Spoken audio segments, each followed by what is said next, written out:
ஒவ்வொரு 3 வருஷமும் நம்மளோட வாழ்க்கை மாறிட்டே இருக்கணும்.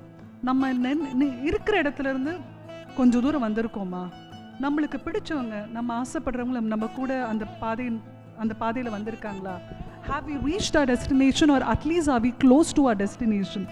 இதை நம்ம அடிக்கடி கேட்டு பார்க்கணும். நேற்று ஒருத்தர் அக்ஷய கல்பாவோட ஃபவுண்டர், அவரோட பேச்சு நான் ரீசெண்டாக ஒரு 3 நாள் மட்டும் தான் கேட்டேன்.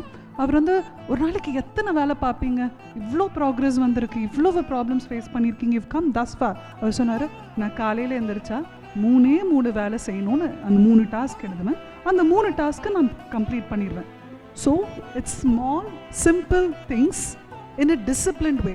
நம்ம ஒரு 1000 விஷயத்தை செய்யணும்னு நினச்சோன்னா அது நம்ம செஞ்சுருக்க முடியாது. அண்ட் நம்மளுக்கே அதை எழுதும் போதோ இல்லை யோசிக்கும் போது தெரியும், it's humanly impossible to do that, and we don't end up doing even one of it.